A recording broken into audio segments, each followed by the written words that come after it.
আমি মিরাজ বলছি চট্টগ্রাম থেকে। অনেকদিন থেকেই ভাবছি আমার জানা একটি ঘটনা শেয়ার করব, কিন্তু ঘটনার সত্যতা যাচাই এবং ঘটনাটা একটু বড় হবার কারণে লেখা হয়ে ওঠেনি। আমার জানা খুব আনকমন একটি ঘটনা। বাড়ি রাজশাহী হলেও কর্মসূত্রে চট্টগ্রামে থাকা। কাজের ব্যস্ততার জন্য স্টুডিওতে যাওয়া সম্ভব নয়। সম্ভব হলেও আপনার মুখে ঘটনা শোনার মজা মিস করতে চাই না। ঘটনা 2004 সালে ঘটে আমার সাথে কর্মরত সুপারভাইজার শহীদুল ইসলামের সাথে। তিনি 2003 সাল থেকে কর্মরত আছেন। আমরা কাজ করছি দেশের স্বনামধন্য একটি স্টিল মিলে, যার কারণে স্টিল মিলটার নাম উল্লেখ করতে পারছি না। বোঝার সুবিধার্থে একটু বর্ণনা দিয়ে দিই। এটি একটি বিলেট ইন্ডাস্ট্রি। এখানে গলিত তরল লোহা থেকে বিলেট উৎপাদন করা হয়, যা রডের কাঁচামাল হিসেবে পরিচিত। প্রতিটি বিলেটের ওজন প্রায় 2 টন।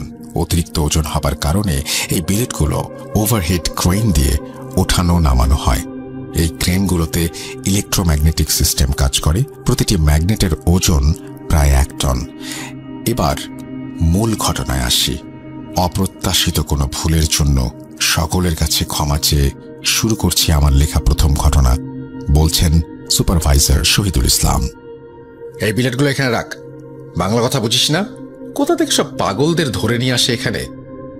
উচ্চ কণ্ঠে বলে উঠলাম ক্রেন অপারেটরের উদ্দেশ্যে।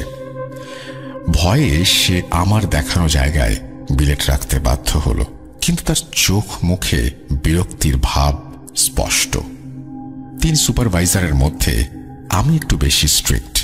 কেউ কাজে ভুল করলে বা সঠিকভাবে কাজ না করলে রেগে যাই, গালাগালি করি। প্রায় সব ক্রেন অপারেটর আমার প্রতি অসন্তুষ্ট। ঠিক এই কারণে সকল স্যাররা আমাকে বেশি ভালোবাসেন, সকলের কাছ থেকে সঠিকভাবে কাজ আদায় করে নিতে পারি বলে। কিছুদিন পর 2 জন স্থানীয় ক্রেন অপারেটর নিয়োগ দেয়া হয়। তাদের নাম ছিল রিয়াজ ও সিরাজ। তারা 2 ভাই। তাদের সাথেও আগের মতো ব্যবহার করলে তারা আমাকে মারার হুমকি দেয়। তাদের উপর রেগে গিয়ে তাদের কাজের ভুল ধরতে থাকি এবং স্যারকে অভিযোগ করি। স্যার তাদের রুমে নিয়ে অনেক অপমান করে। বেশ কিছুদিন পর কাজের মাঝে অনেক বড় একটা ভুল হলে রিয়াজকে জিএম চাকরি থেকে বের করে দেয়। যদিও সেখানে আমার কোনো হাত ছিল না, তবুও সিরাজের চোখে তার ভাইকে বের করে দেওয়ার পেছনে দায়ী আমি। আমাদের দুজনের সম্পর্ক খারাপ দেখে স্যার আমাদের আলাদা শিফটে ডিউটি দেয়। কিছুদিন এভাবে চলতে থাকে। 2 মাস পরের কথা, আমার শিফটের ক্রেন অপারেটর চাকরি ছেড়ে দেওয়ার জন্য আবার সিরাজকে আমার শিফটে ডিউটি দেওয়া হয়। আমি পরবর্তীতে তার প্রতি কিছুটা সদয় হই। সব ঠিকঠাক চলছিল। হঠাৎ একদিন অন্য শিফটের সুপারভাইজার রফিক এসে আমাকে বলে, ভাই, আমার শিফটে থাকা অবস্থায় সিরাজের মধ্যে কিছু অ্যাবনর্মাল জিনিস খেয়াল করেছি। সে একা ক্রেনে কথা বলে। তার ক্রেন চালানো ঠিক সুবিধাজনক না। কিছুদিন আগে কিছু বিলেট পেন্টারের সাথে ধাক্কা লাগতে লাগতে লাগে নাই। যদি লাগতো তাহলে সে নিশ্চিত মারা যেত। আপনি একটু সাবধানে থাকবেন। রফিকের এসব কথা শুনে আমি কিছুটা অবাক হই। কিছুদিন কোনো সমস্যা না হলেও একদিন আমি প্রথম তার অ্যাবনর্মাল আচরণের সাক্ষী হই। সেদিন নাইট শিফট ছিল। আমি যথারীতি ডিউটি থেকে আসলাম। দেখি সিরাজ ক্রেন অপারেট করছে। আনুমানিক রাত 2টার দিকে খেয়াল করি ক্রেন চলছে না। সিরাজকে অনেক ফোন করেও কোনো সাড়া শব্দ না পেয়ে আমি বাধ্য হয়ে ক্রেনে উঠে পড়ি। উঠতে উঠতে ভাবি, আসলেই কি ছেলেটার মধ্যে কোনো অ্যাবনর্মাল কিছু আছে নাকি? একটু ভয়ে ভয়ে ক্রেনের কেবিনে গেলাম। ক্রেনের কেবিনে ঢুকেই দেখি সে মাথা নিচু করে বসে আছে। তাকে রাগী গলায় বলে উঠলাম, কিরে, এখানে ঘুমাতে আসছিস নাকি? কাজ করবে কে, তোর বাপ? আমার কথা শুনে সে যখন আমার দিকে ঘুরে তাকালো, তখন তাকে দেখে আমি হতভম্ব হয়ে যাই। তার চোখ রক্তাক্ত, পুরো চেহারা ছিল লাল। আমি রীতিমতো ভয় পেয়ে যাই। সে ফ্যাঁস ফ্যাঁসে গলায় বলে, তোর জন্যই অপেক্ষা করছি বলে সে আমার গলা ধরে ধাক্কা দিয়ে নিচে ফেলে দিতে আসে। আমি একটু শক্তিশালী হওয়ায় তাকে এক ধাক্কা মেরে দৌড়ে ক্রেন থেকে নেমে যাই। বলে রাখা ভালো, ওভারহেড ক্রেন ফ্লোর থেকে প্রায় 35-40 মিটার ওপরে। নিচে পড়লে বাঁচা সম্ভব না। নিচে নেমে সিকিউরিটি সহ আরো কিছু লোকজন নিয়ে আমি ক্রেনে উঠলাম। উঠে দেখি সিরাজ সেন্সলেস হয়ে কেবিনে পড়ে আছে। আমার ধাক্কায় কেবিনের সাথে বাড়ি খেয়ে তার মাথা কিছুটা ফেটে গেছে। সবাই ধরাধরি করে তাকে নিচে নামায়। তাকে অফিসের হাসপাতালে নিয়ে গিয়ে চিকিৎসা করার পর সকালে তার বাসায় ফোন করে তার বাবার সাথে তাকে বাসায় পাঠিয়ে দেয়া হয়। 3 দিন পর সুস্থ হয়ে সিরাজ ডিউটিতে আসে। কিছুদিন সব ঠিকঠাক ছিল।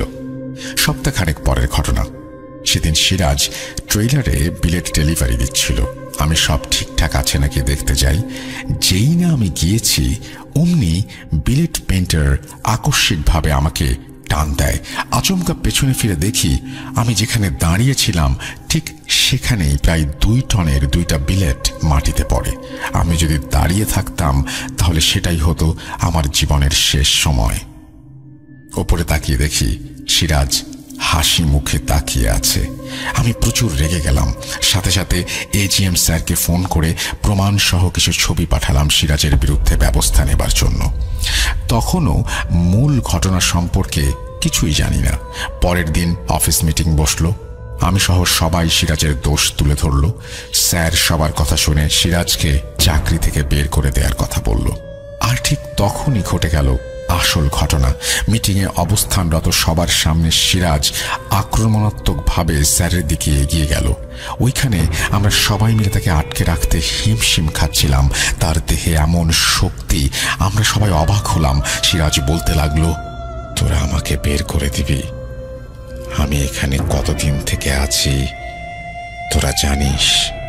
তোদের সবাইকে আমি শেষ করে দেব। সিরাজের এসব কথা শুনে আমরা সবাই অবাক হলাম। এতক্ষণ পর্যন্ত আমাদের সবারই মনে হচ্ছিল সিরাজ স্বাভাবিকভাবে এই কাজগুলো করছে, তার ভাইকে চাকরি থেকে বের করে দেওয়ার প্রতিশোধ নিচ্ছে। কিন্তু সেদিনের ঘটনার পর আমরা সেটা নিয়ে ভাবতে বসতে বাধ্য হলাম। সিরাজকে মানসিকভাবে অসুস্থ হিসেবে হাসপাতালে ভর্তি করা হয়। কিছুদিন পর আমরা সবাই মিলে স্যারকে বলে সিরাজকে ক্ষমা করে দিতে বলি এবং সে আবারও চাকরিতে আসে। ঘটনা শুরু এখান থেকেই। কিছুদিন ভালোই চলে। দিন 15 পরের ঘটনা, আমার সাথে যে প্রিন্টার কাজ করে সে বিলেট প্রিন্ট করছিল। হঠাৎ করে সে তার পেছনে ক্রেন চলার শব্দ অনুভব করে। সে ফিরে দেখে ক্রেনের ম্যাগনেট তার দিকে ছুটে আসছে। সে সাথে সাথে বসে পড়ে। তবুও তার মাথার কিছু অংশে আঘাত লাগে, সাথে সাথে মাথা ফেটে যায়। তাকে হাসপাতালে দিয়ে এসে আমি সিরাজকে ফোন করি। সে ফোন রিসিভ না করলে আমি রাগে তার ক্রেনে যাই এবং ভাবতে থাকি যদি আবার আমার সাথে কিছু ঘটে। তাই যাওয়ার সময় একজনকে সাথে নিয়ে যাই। গিয়ে কেবিনের দরজা খুলতেই যা দেখলাম তা দেখে আমি আর নিজেকে ধরে রাখতে পারলাম না। দেখি সিরাজের মুখে রক্ত লেগে আছে। সে কিছু একটা খাচ্ছে। ভালো করে খেয়াল করে দেখলাম সেটা একটা মুরগি। দরজা খোলার শব্দে সে পেছন ফিরে তাকালো এবং দেখলাম তার চোখ রক্তাক্ত। আমরা ভয় পেয়ে তৎক্ষণাৎ সেখান থেকে নেমে আসি। বলে রাখা ভালো, আমাদের কোম্পানির নিজস্ব মসজিদ আছে। আমরা গিয়ে মসজিদের ইমামকে ডেকে নিয়ে আসি। তারপর 15-20 জন মিলে সিরাজকে ধরাধরি করে নিচে নামিয়ে নিয়ে আসে। আমাদের ডিপার্টমেন্টের রুমে তাকে নিয়ে গেলে ইমাম সাহেব তাকে দেখেই বলে, সে তো স্বাভাবিক নেই, তার মধ্যে খারাপ কিছু বাসা বেঁধেছে। এটা ঠিক করা আমার পক্ষে সম্ভব না। আমি একজন হুজুরের নাম্বার দিচ্ছি, আপনারা তার সাথে যোগাযোগ করুন। সিরাজের পরিবারে তার কোনো অভিভাবক ছিল না। তার মা আর তার ছোট ভাই রিয়াজ, যাকে চাকরি থেকে বের করে দেয়া হয়েছিল, তারাই তার পরিবারের সদস্য।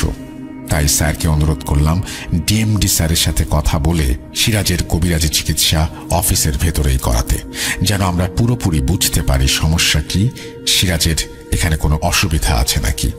স্যার প্রথমে রাজি হয় না। অনেক কষ্টে সবাই মিলে স্যারকে রাজি করালাম। তারপর হুজুরকে আনা হলো। সে আমাদের অফিসের মধ্যে আসন বসালো। হুজুর তার সাথে 2 জন ছাত্র নিয়ে এসেছিল। সিরাজ কোনোভাবেই আমাদের অফিসের রুমে আসতে চাচ্ছিল না।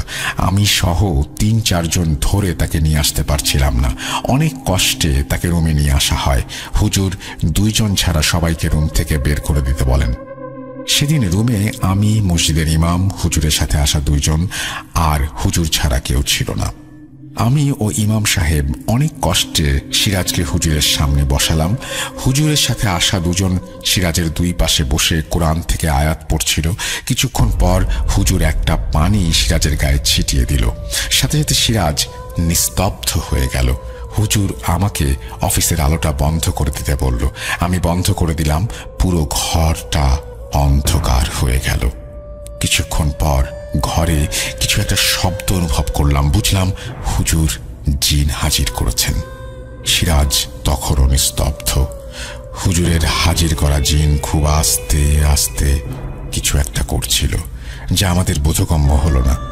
প্রায় 30 মিনিট পর হুজুর জিনটাকে বিদায় করে দিতেই সিরাজ কাঁপুনি দিয়ে জেগে উঠল এবং সে কর্কশ গলায় বলে উঠল, তোরা কি ভেবেছিস তোরা একে মুক্ত করবি? পারবি না। এই অফিসের সবাইকে মেরে ফেলবো। এই বলে সিরাজ সেন্সলেস হয়ে যায়। সিরাজকে অফিসের মধ্যে রাখতে নিষেধ করলেন হুজুর। তাই তখনই আমরা 4-5 জন সিরাজকে ওর বাসায় নিয়ে যাই। সিরাজের বাসা অফিস থেকে মাত্র 5 মিনিটের দূরত্বে। সিরাজের বাসার একটু সামনে সে কাঁপুনি দিয়ে ওঠে। সিরাজকে বাসায় রেখে আমরা অফিসে চলে আসলাম। তবে একটা জিনিস খেয়াল করলাম, সিরাজ যখন বাসায় গেল তখন সে একদম নর্মাল ছিল।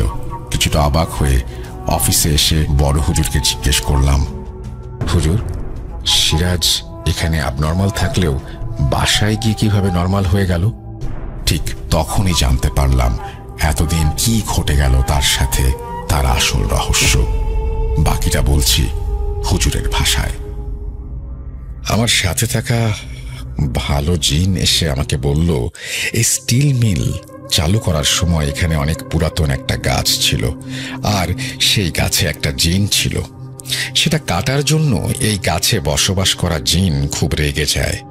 যখন এখানে ক্রেন বসানো হয় তখন সেই জিন এই ক্রেনে উঠে বসে।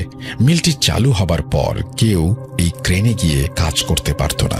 সবাই ক্রেনের কেবিনে ঢুকতে বের হতে ধাক্কা অনুভব করত। পুরো যাই অবস্থা হতো। অনেকে এই চাকরি ছেড়ে দিয়ে চলে যায়। পরে সমস্যার কথা আপনাদের ডিএমডি স্যারকে জানানো হলে তিনি একটা বড় হুজুর নিয়ে এসে সেই জিনকে অনেক কষ্টে একটা সুতার মধ্যে বন্দী করেন। সেই সুতা এই ক্রেনের এক কোনায় 11টা গিট দিয়ে বেঁধে দেয়া হয়। পরে আর কোনো সমস্যা হয়নি। সিরাজের ভাই রিয়াজকে যখন আপনারা চাকরি থেকে বের করে দেন তখন সে অনেক রেগে যায় এবং রাগের বশীভূত হয়ে সে একটা অসৎ কাজ করে ফেলে। সে এক তান্ত্রিকের কাছে গিয়ে আপনাদের মেরে ফেলার জন্য ব্ল্যাক ম্যাজিক করতে বলে। তান্ত্রিক তার কাছে থাকা কিছু খারাপ জিন চালনা করলে সেই জিন তান্ত্রিককে আগের ওই জিনের ব্যাপারে বলে। তখন তান্ত্রিক রিয়াজকে বলে, তোর ব্ল্যাক ম্যাজিক করতে হবে না, গিয়ে ওই জিনকে মুক্ত করে দে, তাহলেই সে সবাইকে শেষ করে ফেলবে। তাই কোনো এক গভীর রাতে রিয়াজ সিরাজের সাথে অফিসে প্রবেশ করে। সিরাজ এই ব্যাপারে জানত না। রিয়াজ তার চোখ ফাঁকি দিয়ে ক্রেনের চারপাশ খুঁজে সেই সুতার 11টি গিট খুলে ফেলে এবং সেই সুতা সেখানেই ফেলে দিয়ে চলে যায়, যাতে করে ওই জিনটি মুক্ত হয়ে যায়। অনেকদিন বন্দি থাকার কারণে সে খুব আক্রমণাত্মক হয়ে ওঠে এবং অনেক বয়স্ক হবার ফলে সে এখন অনেক শক্তিশালী। মুক্তি পাওয়ার পর জিনটি সিরাজকে প্রথমেই পায়, তাই সে সিরাজের শরীরেই প্রবেশ করে এবং সকল কর্মকাণ্ড ঘটাতে থাকে। হুজুর আমার দিকে তাকিয়ে বলে, আপনার কপাল খুব ভালো ছিল। আল্লাহ আপনার সহায় ছিল বলে আপনি 2 বার ক্রেনে উঠেও বেঁচে গেছেন। আপনার উপরে বিলেট ফেলা হয়েছিল, তবু আপনি বেঁচে যান। যে পেন্টারের সাহায্যে আপনি বেঁচেছিলেন, ম্যাগনেটের আঘাতে তাকেও মেরে ফেলার চেষ্টা করা হয়। একমাত্র আল্লাহ সহায় ছিল বলে আপনারা সবাই সুস্থ আছেন। আমি আজ রাতে এখানেই থাকব। কাল আবার সিরাজকে দেখে জিন ছাড়িয়ে তারপর যাব। আমি হুজুরকে জিজ্ঞেস করলাম যে যদি সিরাজ জিনের কবলে থাকে তাহলে সে বাসায় যাওয়ার পর কিভাবে ঠিক হয়ে যায়। তখন হুজুর বললেন, যতই ক্ষমতাধর শক্তিশালী হোক না কেন, আল্লাহর কাছে এরা কিছুই নয়। চট্টগ্রামকে 12 আউলিয়ার শহর বলা হয়। ওলি আউলিয়াদের জন্য চট্টগ্রাম বিখ্যাত। সিরাজের বাসার ঠিক সামনে একটি মাজার ও একটি মসজিদ আছে, একদম লাগোয়া। সিরাজের বাসায় যেতে হলে সেই মসজিদ ও মাজারের সাথে লাগোয়া রাস্তা দিয়েই যেতে হবে। সিরাজ অফিস থেকে ফিরে ওই রাস্তা দিয়ে বাসায় যায়, আর জিনটি তার শরীরে থাকতে পারে না। এসব শুনে তো রীতিমতো হতভম্ব হয়ে যাই। সেই রাতে বাসায় চলে আসলাম। পরদিন আবার অফ ডে ছিল। অফিস থেকে আরেক সুপারভাইজার রফিক ফোন করাতে আমি অফিসে গেলাম। মাগরিবের নামাজ শেষে সিরাজকে বাসা থেকে অফিসে নিয়ে আসতে হলো। হুজুর আমার হাতে একটা ছোট পানির বোতল তুলে দিয়ে বললেন, মসজিদের এরিয়া থেকে বের হবার আগেই এই বোতলের পানি সিরাজের গায়ে ছিটিয়ে দিতে হবে, তাছাড়া তাকে তোমরা এখানে নিয়ে আসতে পারবে না। হুজুর যা যা বলল আমরা তাই করলাম। তারপর সিরাজকে অফিসে নিয়ে আসা হলো। তাকে অফিস রুমে ঢুকাতেই সে অবাক হয়ে বলল, ভাই এসব কি? আমাকে এখানে কেন নিয়ে আসা হয়েছে? আমি খেয়াল করে দেখলাম হুজুরের হাতে একটা কালো সুতা। বুঝতে পারলাম হুজুর আজ দিনের বেলা জিন বন্দি করা সেই সুতোটা খুঁজে বের করেছেন। সেই সুতা সিরাজের হাতে দিতেই সে এক অন্য রূপ ধারণ করলো। প্রচুর গালিগালাজ করতে লাগলো। আমরা সবাই মিলে সিরাজকে ধরেছিলাম। হুজুর প্রশ্ন করতে লাগলো, তুই কে? কেন এসেছিস? সিরাজের মুখে জিনটি বলছিল, তোরা সবাই এখান থেকে চলে যা, বাঁচতে চাইলে চলে যা, এখানে কেউ বাঁচতে পারবি না। মনে হচ্ছিল পুরো অফিসটা কাঁপছে। কিছুক্ষণ পর দোয়া কালাম পড়ার পর হুজুরের সাথে থাকা দুইজনকে বলল, একে শান্ত করা আমার একার পক্ষে সম্ভব না, তোমরা এই আয়াতগুলো পড়তে থাকো। আমি আমার জিনকে হাজির করি, তার সাহায্য ছাড়া এই জিনকে শান্ত করতে পারছি না। মিনিট 5 পর হুজুর সবাইকে থামতে বলল। বুঝতে পারলাম হুজুরের জিন আসতে চলেছে। আমরা সবাই চুপ হয়ে গেলাম। তখন পুরো অফিসে শোনা যাচ্ছে শুধু সিরাজের মুখে জিনের কথা, চলে যা, চলে যা, তোরা সবাই চলে যা, বাঁচতে চাইলে পালা। হঠাৎ হুজুর তার সাথে থাকা ছাত্রদের বলে উঠল, এই তোমরা পড়া শুরু করো। সেই দুইজন কোরআনের আয়াত পড়তে লাগলো। মনে হচ্ছিল যেন ছোট্ট অফিসে ঝড় বয়ে যাচ্ছে। কাঁচের জানালাগুলো ভেঙে পড়তে লাগলো। ফিস ফিস করে কিছুক্ষণ কথা শোনা গেল। একটা সময় সব শান্ত হয়ে গেল। হুজুর সিরাজের কপালে কিছু একটা লাগালো। অন্ধকারে ঠিক বোঝা যাচ্ছিল না। হুজুর বলল, বল তুই কে? কেন এই মানুষটিকে কষ্ট দিচ্ছিস? এখান থেকে চলে যা। সিরাজ বলে উঠল, আমি এখানে প্রায় 17 বছর। 8 বছর আগে যখন এই মিল চালু করা হয়, তখন তারা আমার বসবাসের সেই গাছটি কেটে ফেলে। আমার একটা শরীর দরকার ছিল, যা আমি পেয়ে গেছি। আমি যাব না। তখন হুজুর তাকে বলে, তোকে যেতেই হবে। তুই এই মানুষের দেহে ভাবে থাকতে পারিস না। তুই একে ছেড়ে যা, বিনিময়ে তুই যা চাস বল। সে প্রথমে কিছুতে রাজি হচ্ছিল না। হুজুর রেগে গিয়ে বলল, তুই না গেলে আমি তোকে সুতোর মধ্যে বন্দি করে ফেলবো। তখন সে একরকম বাধ্য হয়ে যেতে রাজি হলো এবং বিনিময়ে সে একটা খাসি চায়। তাকে যাওয়ার প্রমাণ হিসেবে কিছু করতে বলা হলে সে আমাদের মান নিয়ন্ত্রণ বিভাগের সকল হ্যালোজেন লাইট ফিউজ করে দিয়ে চলে যায়। তার কথা মতো ডিএমডি স্যারকে বলে আমরা একটা খাসি কিনে দেই এবং সন্ধ্যায় ওই ক্রেনে সেটা রেখে আসা হয়। সেদিন আমিও রাতের বেলায় ডিউটিতে ছিলাম। ভয়ে কেউ ক্রেনে ওঠেনি। রাত 12:02 হঠাৎ করে আমাদের ডিপার্টমেন্টের সকল লাইট একসাথে নষ্ট হয়ে যায়। আগে থেকেই প্রস্তুত হবার কারণে ইলেকট্রিক্যাল ডিপার্টমেন্টকে বলে তৎক্ষণাৎ লাইটের ব্যবস্থা করা হয়। প্রায় 12:30টার দিকে একজন সিনিয়র ক্রেন অপারেটর আমাদের ক্রেনে গিয়ে দেখে সেখানে কোনো খাসি নেই। প্রায় 30-40 মিটার ওপরে একটি কেবিন থেকে একটি খাসি উধাও হয়ে যাওয়া কোনোভাবেই সম্ভব না। রাসেল ভাই, এই ছিল আমার সুপারভাইজার।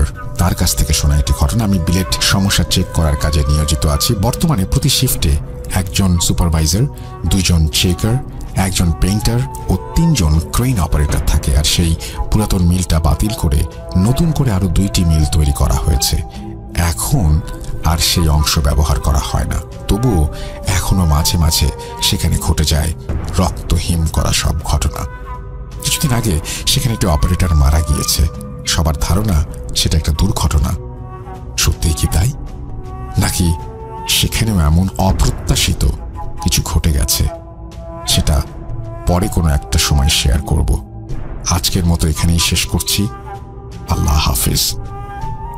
আজ আমি যে ঘটনাটি বলবো তা আমার সাথে ঘটেনি, ঘটেছে আমার এক বড় ভাইয়ের সাথে। লেখায় কোনো ভুল থাকলে ক্ষমা সুন্দর দৃষ্টিতে দেখবেন, আমি তার মতো করেই বলছি। আমি হারুনুর রশিদ হারুন। আমার বর্তমান বয়স ৩৮ বছর। ঘটনাটা ঘটে তখন আমার বয়স ২০ বছর। আমি তখন সবে নতুন বিয়ে করেছি। বিয়ের কিছুদিন পর আমার ওয়াইফ আমার সাথে প্রায় প্রতিদিনই ঝগড়া করত। একদিন আমার বউ আমার উপরে রাগ করে তার বাপের বাড়ি চলে যায় এবং বলে সে আমার সংসার করবে না। আমি তাকে ছাড়তে রাজি ছিলাম না। সে আমার বিরুদ্ধে থানায় মামলা করে এবং আমাকে ধরতে প্রায় দিনই পুলিশ আসতো আমার বাড়িতে। তাই আমি বাড়ি থেকে লুকিয়ে লুকিয়ে থাকতাম। আমার বাড়ি ছিল টাঙ্গাইল জেলার সীমানার শেষ এবং জামালপুর জেলার সীমানার শুরুতে। আমাকে যখন টাঙ্গাইল জেলার পুলিশ ধরতে আসে, আমি তখন জামালপুর জেলার সীমানায় আশ্রয় নিতাম, কারণ টাঙ্গাইলের পুলিশ জামালপুরের সীমানায় যেত না, জামালপুরের পুলিশও যেত না। এবার আসি মূল ঘটনায়। আমি একদিন পুলিশের ভয়ে লুকিয়ে জামালপুরের সীমানায় চলে এসেছি। জামালপুর ও টাঙ্গাইল সীমানার মধ্যে ছিল ছোট্ট একটি খাল। তখন একটু একটু শীত পড়বে পড়বে ভাব। খালটা ছিল শুকনো, খালের দুই পাশে ছিল ধান ক্ষেত। আমি খাল পার হয়ে ওই পাশে চলে যাই। আমার সাথে ছিল একটা বস্তা, যাকে গ্রামের ভাষায় আমরা ছালা বলি। বস্তা সাথে নিয়েছিলাম, সেটা মাটিতে বিছিয়ে শোয়ার জন্য। আমি তখন ওই পারে গিয়ে বস্তা বিছিয়ে শুয়ে পড়ি এবং তাড়াতাড়ি ঘুমিয়ে পড়ি। আমি ঘুমিয়েছিলাম একটি পতিত ধান ক্ষেতের ওপর, পতিত যেখানে ফসলের চাষ করা হয় না। হঠাৎ আমার ঘুম ভেঙে যায়। আমার কাছে একটা ঘড়ি ছিল, সেই ঘড়ির দিকে তাকিয়ে দেখি রাত 1:25। আমার থেকে 200 গজ পশ্চিমে ছিল একটি বিশাল বাঁশ বাগান ও বন জঙ্গল এবং পূব পাশে কিছুটা দূরে একটা শেওড়া গাছ। সেই শেওড়া গাছ ও বাঁশ বাগান নিয়ে অনেক ঘটনা আছে, ও সবার একদিন বলবো। আমার ঘুম ভাঙার পর দেখি সেই বাঁশ বাগান থেকে একটি আগুনের গোলা শূন্যে উড়ে সেই শেওড়া গাছের দিকে চলে যায় এবং সেই বাঁশ বাগানে ফিরে আসে। এভাবে 10-12 বার যাওয়া আসার পর আমি উঠে বসি। আমি একটু সাহসী ছিলাম, তাই ভালোভাবে দেখার জন্য বসি এবং আমার নিচে সেই বস্তাটা খস খস খস খস শব্দ করতে থাকে। রাত অনেক নীরব ছিল, তাই শব্দটা আসতে হলেও তখন জোরে শুনতে পাই শব্দটা। সেই শব্দ শুনে শূন্যে ভাসমান আগুনের গোলাটা শূন্যেই দাঁড়িয়ে পড়ে। সেই আগুনের গোলা ছিল আমার থেকে কিছুটা দূরে। আমি ভীষণ ভয় পাই। এরপর যা হলো তা দেখার জন্য আমি মোটেও প্রস্তুত ছিলাম না। আমি দেখি সেই আগুনের গোলাটা আস্তে আস্তে মাটিতে নেমে আসে এবং সেটি আগুনের শেয়ালের মতো একটি বিশাল লম্বা জন্তুর রূপ ধারণ করে। তার সারা গায়ে আগুন জ্বলছিল। তারপরে ভয়ে আমার হাত পা অবশ হয়ে যেতে থাকে। তারপর সেই শেয়ালের মতো জন্তুটি গড় গড় আওয়াজ করতে থাকে এবং আমার দিকে এগিয়ে আসতে থাকে। আমি মনে মনে সাহস নিয়ে উঠে দাঁড়াই এবং পেছনের দিকে ছিল আমার বাড়ি। আমার বাড়ির 2 দিক ঘুরে একটা দৌড় দেই। সেও আমার পেছন পেছন দৌড়ে আসে। 3 মিনিটের রাস্তা যেন শেষ হয় না। আমি পেছন ফিরে তাকাইনি, কিন্তু পেছন থেকে একটা নয়, 2টা নয়, হাজার হাজার শেয়ালের গড় গড় ডাক এবং পায়ের শব্দ পাই। সেই গড় গড় শব্দ শুনে বুঝতে পারছিলাম আমার ওপর তাদের ভীষণ রাগ। আমাকে ধরতে পারলে ছিঁড়ে খাবে। অবশেষে বাড়ি পৌঁছে মাকে একটা ডাক দিতেই অজ্ঞান হয়ে যায়। জ্ঞান হারাবার আগে আমার স্পষ্ট মনে আছে পেছন থেকে কেউ বলছে, তোর ভাগ্য অনেক ভালো, তাই বেঁচে গেলি। আমি তারপর জ্ঞান ফিরতেই দেখি সকাল 11টা বাজে। আমাকে সবাই বলে রাতে কি হয়েছিল। আমি সব ঘটনা খুলে বলি। সবাই আমাকে অনেক বলে যে ওইখানে যাওয়া ঠিক হয়নি, ওই জায়গাটা ভালো না। তারপর মা আমাকে মসজিদের হুজুরের কাছ থেকে পানি পড়া এনে দেয়। আমার সপ্তাহখানেক জ্বর ছিল, পরে সুস্থ হই। ইনশাআল্লাহ এখন আমি ভালো আছি। আমার কাছে এরকম অনেক ঘটনা আছে, পরে একদিন বলবো, ভালো লাগলে শুনবেন। রাসেল ভাই, টাঙ্গাইলের ধনবাড়ি থানা থেকে। ধন্যবাদ আপনাদের সবাইকে। তো কথা না বাড়িয়ে ঘটনা শুরু করা যাক। ঘটনাটি আজ থেকে 1 মাস আগে ঘটা। আমি আমার পরিবার সহ বগুড়া জেলার আকাশতারা নামক একটি এলাকায় থাকি। শুরুতে একটু পারিবারিক বর্ণনা দিয়ে রাখি। আমরা 3 ভাই বোন। বড় বোনের বিয়ে হয়ে গেছে 2 বছর হলো, তাই বাসায় আমি এবং আমার ছোট বোন এবং বাবা মা থাকি। আমি এবার 10ম শ্রেণীতে অধ্যয়নরত আছি। সামনে এসএসসি পরীক্ষা, তাই স্বাভাবিকভাবেই পড়াশোনা শেষ করতে করতে অনেক রাত হয়ে যায়। কখনো কখনো রাত 1টা-1:30টাও বেজে যায়। তেমনি একদিন স্বাভাবিকভাবে রাতে পড়াশোনা করছিলাম, তখন আনুমানিক রাত 1টা বাজে। হঠাৎ আমি লক্ষ্য করলাম আশেপাশের পরিবেশ আগের থেকে অনেকটা গরম হয়ে যাচ্ছে। উল্লেখ্য, ওই রাতে অনেক বৃষ্টি হয়েছিল, তাই আকস্মিকভাবেই তাপমাত্রার পরিবর্তন ঘটে। কিছুটা অস্বাভাবিক লাগে। যাই হোক, আমি তাতে কান না দিয়ে বা আমি তাতে মনোযোগ না দিয়ে পড়াশোনাই করে যাচ্ছিলাম। কিছু পড়ে যাওয়ার শব্দে হঠাৎ আমি পেছনে ফিরে তাকালাম এবং যা দেখলাম তা দেখার জন্য আমি মোটেও প্রস্তুত ছিলাম না। আমি দেখতে পাই একটি অস্পষ্ট কালো অবয়ব ড্রেসিং টেবিলের সামনে এক দৃষ্টিতে দাঁড়িয়ে আছে। আমি টেবিল ল্যাম্প জ্বালিয়ে পড়াশোনা করছিলাম, যার কারণে মেইন লাইট অফ করে দিয়ে রাখি। কিন্তু সেই অন্ধকার ঘরে দেখতে পাই ওই অবয়বটা আমার দিকে তাকিয়ে আছে এবং আমাকে হাত ইশারা করছে। বলে রাখা ভালো যে আগের থেকেই ভূত এফএম শোনার কারণে এইসব বিষয়ে আমার কিছু ধারণা ছিল যে কি করতে হয় কোন ক্ষেত্রে। তাই আমি বুঝতে পেরেছিলাম আমার সাথে খুব খারাপ একটা কিছু ঘটছে। সাথে সাথে আমি পাশের বেড সুইচ অন করি, মেন লাইট জ্বালিয়ে দেই এবং একটা চিৎকার দিয়ে উঠি। আমার চিৎকার শুনে পাশের রুম থেকে আম্মু আব্বু চলে আসে এবং কি হয়েছে আমাকে জিজ্ঞেস করে। আমি তখন পুরো ঘটনা আব্বু আম্মুকে বলি। সব শুনে আম্মু রাতে আয়াতুল কুরসি পড়ে ঘুমাতে বলে এবং বেশি রাত জেগে পড়াশোনা করতে নিষেধ করে। ওই রাতে আমি আমার আম্মুর সাথেই ঘুমিয়েছিলাম। এরপর বেশ কিছুদিন কেটে যায়, কোনো সমস্যা হয় না। আস্তে আস্তে সব স্বাভাবিক হয়ে যেতে থাকে এবং একদিন রাতে আমি যখন ঘুমাচ্ছিলাম, কোনো একটা কারণে আমার ঘুম ভেঙে যায় এবং আমি দেখি আমার বিছানার সামনে মশারির বাইরে ওই একটা অবয়ব দাঁড়িয়ে আছে।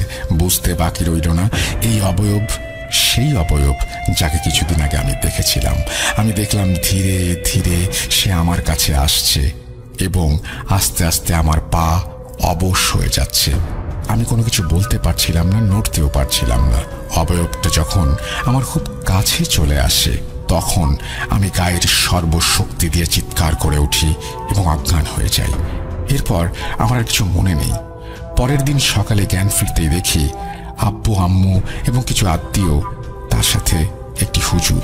আমি হুজুরকে সব খুলে বলি এবং সব শুনে হুজুর আমাকে বলে আমাকে খারাপ জিনে আসর করেছে। হুজুর আমাকে পানি পড়ায় এবং কিছু দোয়া দুরুদ পড়ে ফুঁ দেয় এবং বলে যে তিনি জিন হাজির করবেন। বিকেলে তিনি আমাদের বাসায় আসেন এবং আমার উপরে জিন হাজির করেন। আম্মুর কাছ থেকে শুনি ওই সময় নাকি অন্যরকম এবং মোটা কণ্ঠে আমি কথা বলছিলাম। এরপর হুজুর আমাদের বলেন আমি ওই দিন সাইকেল চালিয়ে এলাকার পাশে ঘুরতে গিয়েছিলাম। সেখানে একটি বড় গাছ ছিল এবং ওই গাছে কিছু খারাপ জিন থাকতো। কৌতূহল বশত আমি ওই গাছে উঠে যাওয়ার কারণে অনেক সমস্যা হয় এবং সেদিন থেকে ওরা আমার পেছনে লাগে। হুজুরের কাছ থেকে সবকিছু শুনে আমি বুঝতে পারি কি হয়েছিল আমার সাথে। তখন হুজুর আমাকে বলে এরা আমার কাছ থেকে চলে যাবে, কিন্তু ওদের 17টা মুরগি এবং 8টি হাঁস দিতে হবে। হুজুর আরও বলে শনিবার সন্ধ্যায় ওই গাছের নিচে এগুলো দিয়ে আসতে হবে এবং আসার সময় পেছনে অনেক রকম আওয়াজ আসতে পারে, কিন্তু কোনোভাবেই সেটাতে কান দেওয়া যাবে না, সরাসরি চলে আসতে হবে। তিনি আরও বলেন আমাকে একাই এই কাজটি করতে হবে। তারপর যথাসময়ে আমি কাজগুলো সম্পূর্ণ করি এবং তারপর আলহামদুলিল্লাহ আমার সাথে কোনো সমস্যা হয়নি। এই ছিল আমার ঘটনার কতটুকু সত্য তা আপনাদেরকে বলতে পারি যেটি একটি সত্য ঘটনা। জানি না কতটুকু গুছিয়ে লিখতে পেরেছি। ভালো লাগলে পড়ে শোনাবেন, আর ঘটনাটি যদি সিলেক্টেড হয় তাহলে প্লিজ আমাকে জানাবেন। আমি মোহাম্মদ রাজন, কাতার থাকি। কোনো এক কোম্পানিতে সেলসম্যান হিসেবে কর্মরত আছি। দেশের বাড়ি নারায়ণগঞ্জ জেলার 2500 উপজেলায়। চলুন সরাসরি ঘটনায় যাওয়া যাক। তিনি হিন্দিতে যেভাবে বলেছেন আমি সেইভাবেই লেখার চেষ্টা করছি। আগেই বলে রাখি, মানুষ মাত্রই ভুল, তাই অনিচ্ছাকৃত ভুল ত্রুটি ক্ষমা সুন্দর দৃষ্টিতে দেখবেন। ওবায়দুল্লাহ।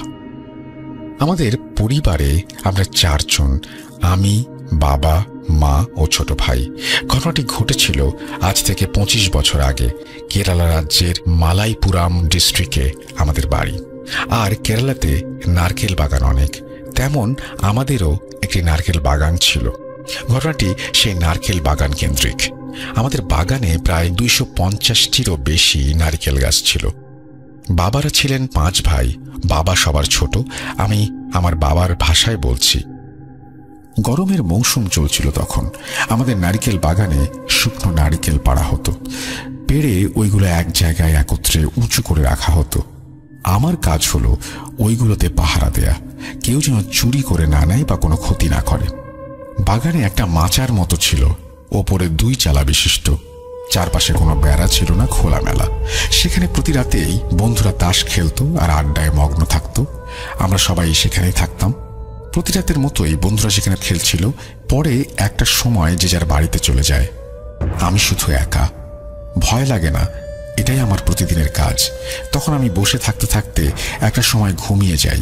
হঠাৎ ঘুম ভাঙে, রাত আনুমানিক 2টা। দেখি নারিকেলের গাড়ির উপরে কালো অবয়ব বসা। আমি আধো আধো চালে দেখে বুঝিনি ওটা পুরুষ নাকি মহিলা, তবে সেখানে কেউ আছে ওইটা আমি নিশ্চিত ছিলাম। পরে হাতে লাঠি নিয়ে গিয়ে গেলাম, বলি, কে ওখানে? উত্তর নেই। কয়েকবার বলি, কে ওখানে, কে? প্রতিবারের মতো উত্তর নেই।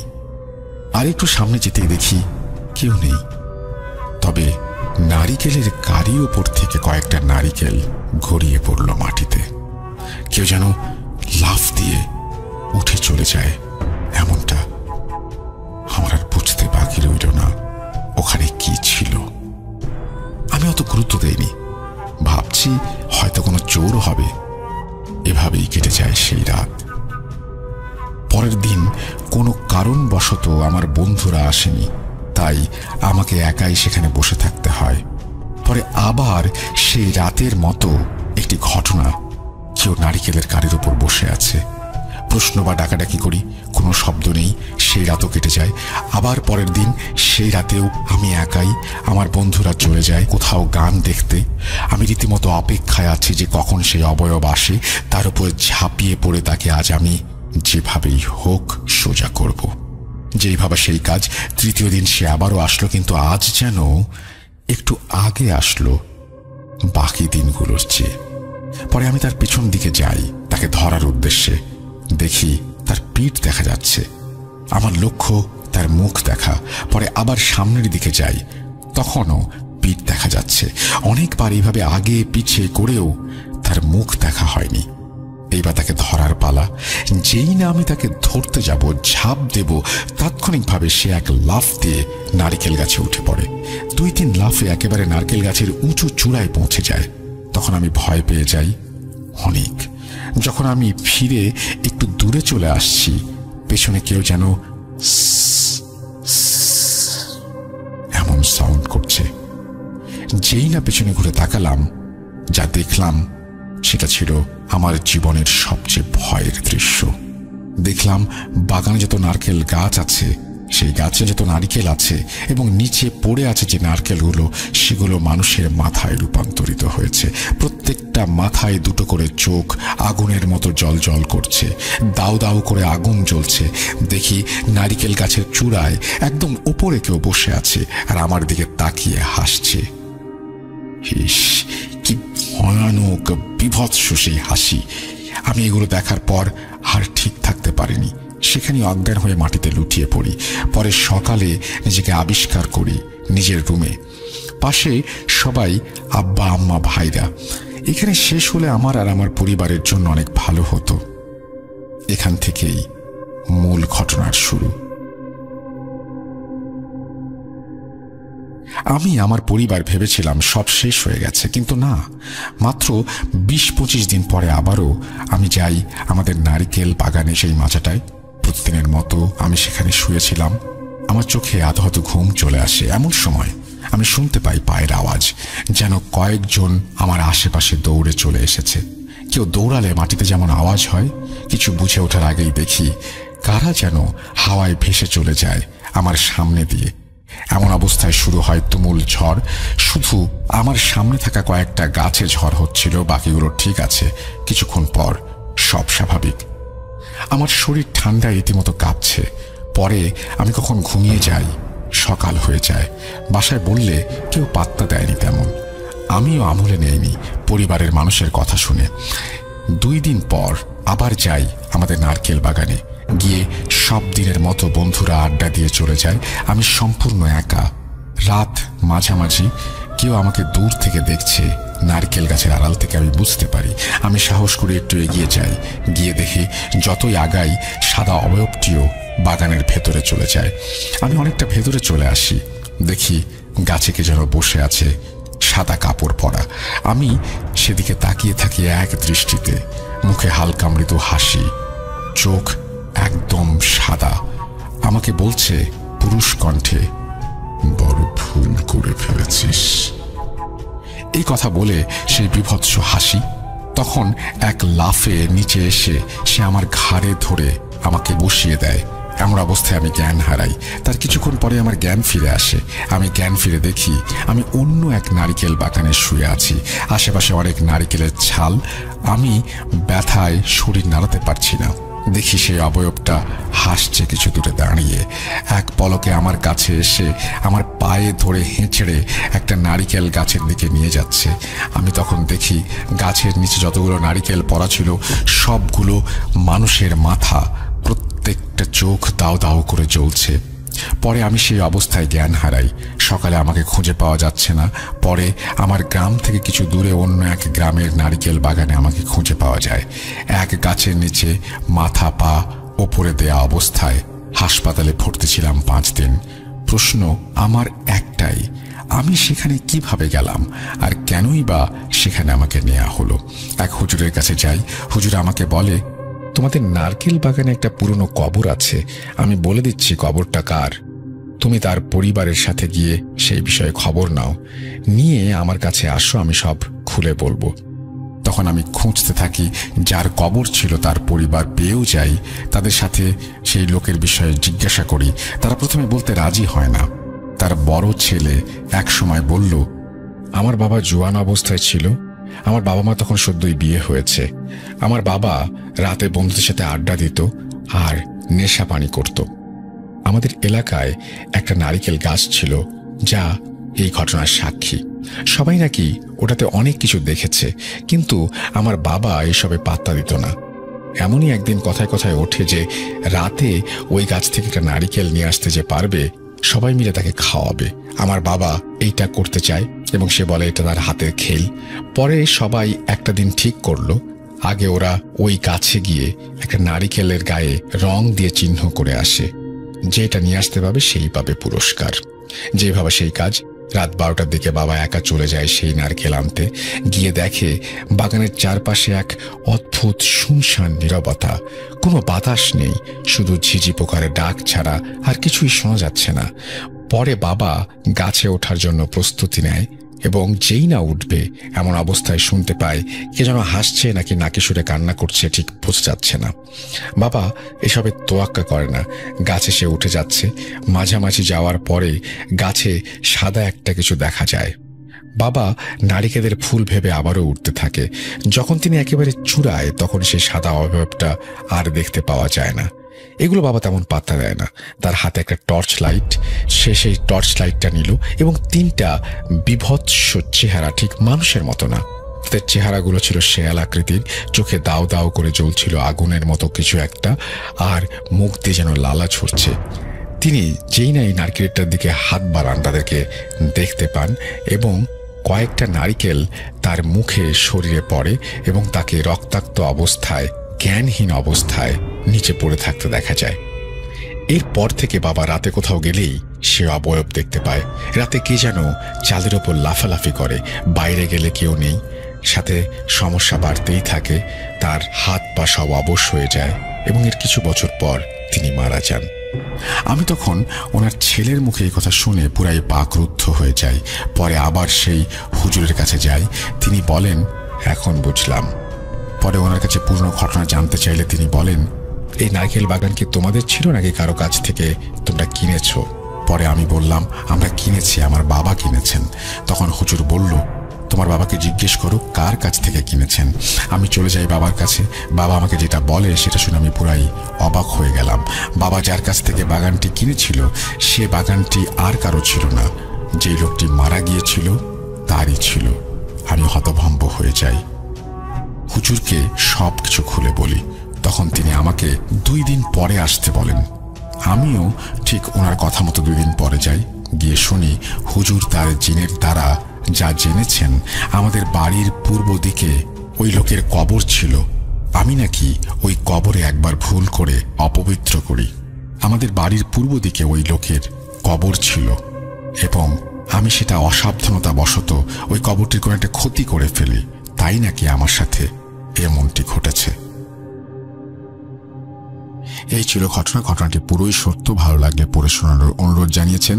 থ্যাংক ইউ ভেরি মাচ আপনার ঘটনার জন্য। আশা করছি আপনার এই ঘটনাটি সবার ভালো লাগবে বা ভালো লেগেছে। আমরা চলে যাব আমাদের পরবর্তী ঘটনায়। আসসালামু আলাইকুম, শানিল বলছি। অনেকদিন পরেই আমি আসলাম ছোট ছোট আরো কিছু ইনসিডেন্ট নিয়ে। অ্যাকচুয়ালি আগের বার যতগুলি আমি স্টোরি বলেছি, বা স্টোরি বলবো না, ইনসিডেন্ট বলেছি, একটু অস্বাভাবিক ঘটনার কিছু ইনফরমেশন, তো আমার ওগুলি ছিল সম্পূর্ণ আমার নিজের দেখা বা শোনা বা আমার সাথে ঘটে যাওয়া, আমাদের সাথে ঘটে যাওয়া কিছু ঘটনা। কিন্তু আজকে আমি কয়েকটা ইনসিডেন্ট যেগুলি বলবো সেগুলি অ্যাকচুয়ালি আমার নিজের সাথে না, বাট আমার খুব নিকট আত্মীয় বা তাদের সাথে কিছু আছে আমার তাদের মুখ থেকে শোনা। তো সেরকমই দু একটা ছোট, সেরকম উল্লেখযোগ্য বলবো না, বাট এখনো ভোলার মতো কিছু হয় নাই যে মনে রাখি নাই, এরকম কিছু ঘটনা আমি আপনাদের সাথে আজকে শেয়ার করব। তো পুরাটাই হচ্ছে আমাদের বেশ আগের ঘটনা। আমার মামার বাসা ঘটনা কিছু আছে, আমার নানার বাসার ঘটনা কিছু আছে। তো প্রথমেই আমি একটা দুইটা ইনসিডেন্ট বলবো যেটা আমার মামার বাসায় ঘটনা। যখন এটা আমি বলছি 80s এর দিকে, আমরা তখন 80s বললে ভুল হবে, অ্যাকচুয়ালি এটা 70s এর ঘটনা, যখন আমরা স্কুলে পড়ি, লাইক 7-8 পড়ি। আমি আগেও আমার রেকর্ডিং এ বা গল্পে বলেছি যে আমার বাবা একজন ডিফেন্স অফিসার ছিলেন, তো সেই জন্য আমরা বাংলাদেশের বিভিন্ন ক্যান্টনমেন্টে থাকতাম। তো 70s এর দিকে আমরা ছিলাম যশোর ক্যান্টনমেন্টে, যখন আমি স্কুলে পড়ি 6-7 এর দিকে যশোরের ক্যান্টনমেন্টে দাউদ পাবলিক স্কুলে পড়ি। আর খুলনায় আমার বড় মামা, ওনারা খুলনায় সেটেল ছিলেন। আমরা প্রায় সময় দেখা যেত উইকেন্ডে সবাই মিলে আমরা মামার বাসায় চলে যেতাম। তো ওখানে যে আমরা 2 দিন কাটাতাম, দেন আবার আমরা ব্যাক করতাম। তো এটা খুব রেগুলারই একটা আমাদের ঘটনা ছিল যে আমরা উইকেন্ডে চলে যাব, ছুটির সময় চলে যাব। তো আমার মামার বাসাটা বিশাল এরিয়া। এখনো আমার মামারা খুলনায় থাকে, দৌলতপুরে। ওনার নাম আব্দুর রাজ্জাক আকন্দ, উনি মারা গেছেন।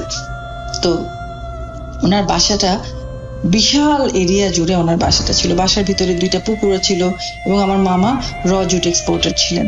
তো বাড়ির ভিতরে ওনার বড় বড় পাটের গোডাউন ছিল, অনেকগুলি ট্রাক ছিল ওনার বাসার বাইরে।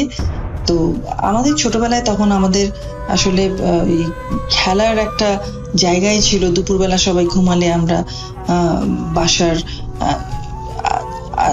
পুকুরের পাড়ে যে খেলতে যেতাম, গুদামের ভিতরে লুকোচুরি খেলতাম আমরা ভাই বোনরা সবাই মিলে। তো আমাদের সাথে ওই সময় সত্যি কথা ওরকম কিছু ঘটে নাই, ঘটনা ঘটেছে আরো পরে।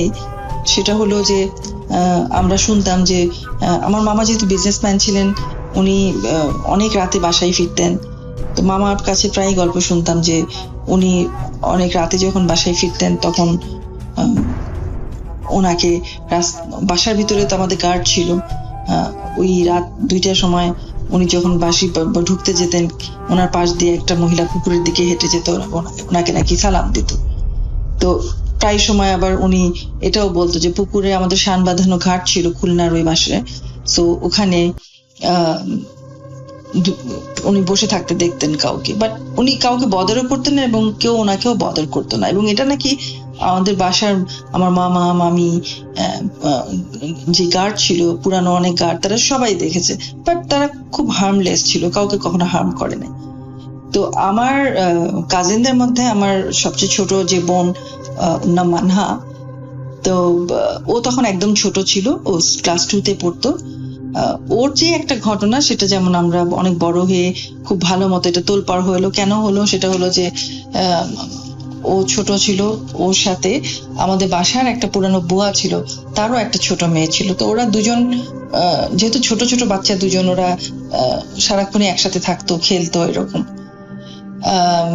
কোনো একটা দুপুরে আমার কাজিন সেই কাজের মেয়েটাকে নিয়ে ওরা হাড়ি পাতিল খেলবে দেখে পুকুর পাড়ে গেছে, জাস্ট ফুল পাতা ফল গাছের এগুলো কালেক্ট করতে খেলার জন্য। তো আমি আগেই বলছি এটা পুরাটাই শোনা গল্প আমার মামির কাছ থেকে। তো আমার মামি আমাদেরকে বললো যে এইটুকু বাচ্চা কাঁদতে কাঁদতে বাসায় চলে এসছে, আসার পরে দেখা গেছে যে ওর একটা গালে একদম 5 আঙ্গুলের একটা দাগ, এবং ও ভীষণ কান্নাকাটি করছে আর বলছে যে আম্মু আমি জানি না আমাকে কে যেন অনেক জোরে একটা থাপ্পড় দিয়েছে।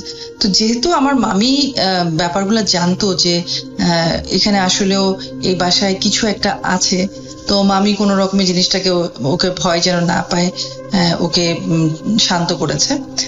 তো এটা ছিল ওর ছোটবেলার, আমার কাজিন যে মানহা, ওর ছোটবেলার একটা ইনসিডেন্ট। বা এটার সাথে রিলেটেড আমরা জানি না, আজ পর্যন্ত একটা জিনিস খুব রহস্যময় রয়ে গেছে, সেটা হলো যে আমি যেই একটা কাজের মেয়ের কথা উল্লেখ করলাম, আর ওই মেয়েটা কিন্তু আমার মামার বাসায় একদম ছোটবেলা থেকে, জন্ম থেকে এই 5 বছর 6 বছর পর্যন্ত সে বড় হয়েছে। তো আমি যেটা বলেছি যে আমার মামার বাসায় বড় বড় 2টা পুকুর আছে এরকম, তো ওই বাসার বাচ্চারা সামহাও সাঁতার ছোটবেলা থেকে শিখে গেছে, যদি বাসার মধ্যেই পুকুর ছিল। এবং সত্যি কথা আমরাও কিন্তু সাঁতার শিখেছি আমার মামার ওই পুকুরের মধ্যে। তো জন্ম থেকে ওই মেয়েটা সাঁতারে এক্সপার্ট ছিল। তো সত্যি খুব দুঃখজনক ঘটনা যে ওই মেয়ে কিন্তু আমার মামার বাসায় খুব কম বয়সে, আমি যেটা বলবো যে ছোট ছিল তখন, লাইক 6-7 বছরের বয়স, হঠাৎ একদিন মেয়েটা মিসিং হয়ে গেল। সো মেয়েটা মিসিং হয়ে গেল, পাওয়া যাচ্ছে না, এটা নিয়ে হুলস্থুল হয়ে গেল। এবং একদিন পরে ওই মেয়ের লাশ ভেসে উঠলো আমার মামার ওই পুকুরের মধ্যে। ও এত ভালো সাঁতার জানতো, আমি যেটা আগে বললাম যে ছোট্ট একটা মেয়ে কিন্তু ভীষণ ভালো সাঁতার কাটতো। কি হলো, কেন হলো, পুকুরের মধ্যে সবকিছুই পুলিশের কেস হলো, সবকিছু এভরিথিং ইজ দের, কোনো আলামত নাই অন্য কিছু ইনসিডেন্টের। বাট মেয়েটা কিন্তু পুকুরের মধ্যে ডুবেই মারা গেল, এবং আজ পর্যন্ত আমরা জানি না যেটা কিভাবে হলো। তো মামার বাসার এরকম ছোট ছোট ঘটনা আরো যেমন আছে। আমি এটা একটা ঘটনা বললাম, আরেকটা যেটা ছিল ঘটনা যে আমার মামার বাসার ওই একই জায়গায়, মানে একই জায়গায় বলবো না, বাসা দিয়ে মেইন বাসায় ঢোকার মুখেই গেটের কাছে একটা কৃষ্ণচূড়া গাছ ছিল। তো দেখা যাচ্ছে যে ওই বাসার ওই স্পেসিফিক ওই এরিয়াতে আমাদের বেশ কিছু বড় বড় অ্যাক্সিডেন্ট বা এরকম হয়েছে। তো আমি একটু আগে যে মানহা মেয়েটার কথা বললাম, ওর একটা বড় ভাই ছিল যে মানহা জন্মের আগেই এই বাচ্চাটা আমাদের ফ্যামিলির জন্য খুব দুঃখজনক ছিল। বাচ্চাটা তখন মাত্র 4 বছর বয়স, স্কুলে যাবে। আমার মামাতো ভাই ছোট, ওর নাম বাবু ছিল। তো ওই রাস্তায় ওই রাস্তাটা হচ্ছে খুলনা যশোর রোডের হাইওয়ে ছিল। তো ছোট্ট একটা ভুলের কারণে হোক বা যেভাবেই হোক, ওই গাছের ওই নিজের বাড়ির সামনে এই বাচ্চাটা অ্যাক্সিডেন্ট করে মারা গেল। তো এটা আমাদের ফ্যামিলির জন্য একটা বিশাল শক ছিল। অ্যান্ড ওই সেম প্লেসের মধ্যে আমার একটা মামার বন্ধু, সে খুব ডিপ্রেশনের রোগী ছিল। তো ডিপ্রেশন থেকে বাঁচার জন্য আমার মামা তার বন্ধুকে আমাদের বাসায় নিয়ে মানে আমার মামার বাসায় নিয়ে আসলো, যেন সে একটু ভালো ফিল করে। বাট এক রাতের পরে ভোরবেলা সকালবেলা দেখা গেল সে বাড়ির সামনে ওই রাস্তাতেই ওখানে সে সুইসাইড করলো। দেন থার্ড ঘটনা ছিল আমার আরেক ওই বাসারই, মানে আমার মামাতো ভাই ওই একই জায়গায় অ্যাক্সিডেন্ট করে, ভীষণ বৃষ্টি ছিল সেদিন, বৃষ্টির মধ্যে ওকে খুঁজে পাওয়া যাচ্ছিল না। অনেক 24 ঘন্টা পরে আমার সেই ভাইকে উদ্ধার করা হলো। ট্রাকের একদম নিচে সে ফেন্ট হয়ে পড়েছিল। সে অ্যান্ড বোঝা যাচ্ছিল যে সে মানে অ্যাক্সিডেন্ট করেছে, কোনো কিছুতে হিট করেছে তাকে আমরা 24 ঘন্টা পরে পাওয়া গেল ইন আ ভেরি ক্রিটিক্যাল সিচুয়েশনে। কি এবং তার যখন সেন্স ফিরে আসলো, কিছুই বলতে পারছে না যে অ্যাকচুয়ালি তার সাথে কি হয়েছিল, কেন সে ওখানে এইভাবে পড়েছিল ইনজিওর্ড অবস্থায়। তো এরপরে আমার মামি সামহাও বাসায় অনেক হুজুর টুজুর টাকা হলো, অনেক কিছু করা হলো, এবং আমরা দেখলাম যে পরবর্তীতে শুনলাম যে ওই গেটের কাছে যে গাছটা ছিল সেই গাছটা কেটে ফেলা হয়েছে। তারপরে বাসার ভিতরেও অনেক কিছু করা হয়েছে। তা এখন যেমন আমি জানি না, অনেক দিন হয়ে গেছে, ওরকম ঘটনা কিছু শুনি না। অনেকই আগের কথা বললাম, আজকে থেকে লাইক 30, 35, 40 বছরের বেশি সময় আগেকার ঘটনা, এগুলি একটা ডিসকাস করলাম, আপনাদের সাথে শেয়ার করলাম। তো প্রত্যেকটা জিনিসের মধ্যে আসলেও কোনো রহস্য আছে কিনা, কোনো এক্সপ্লেনেশন তো অনেক কিছুরই আমরাও জানি না, আমার মামারাও জানে না যে কি হয়েছে না হয়েছে ওখানে। তো কিছু যে একটা অশরীরীর কিছু একটা আছে বা একটা শক্তি আছে, খারাপ শক্তি যদি বলি, তো সেটা তো অবশ্যই আমরা বিভিন্ন ইনসিডেন্টে বিলিভ করি সবকিছুতে।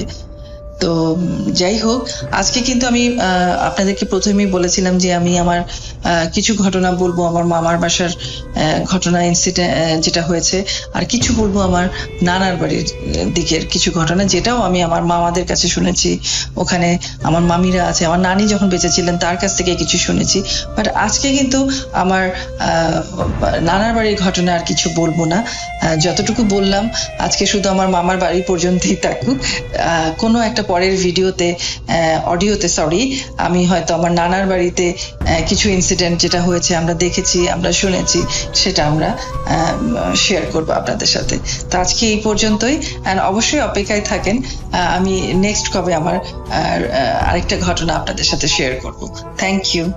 তো আমি আজকে যে ঘটনাটা শেয়ার করব সেটা আমার সাথে ঘটনা, মানে আমার সাথে ঘটেনি, ঘটেছে আমার আব্বুর পরিচিত এক ছোট ভাই হবে।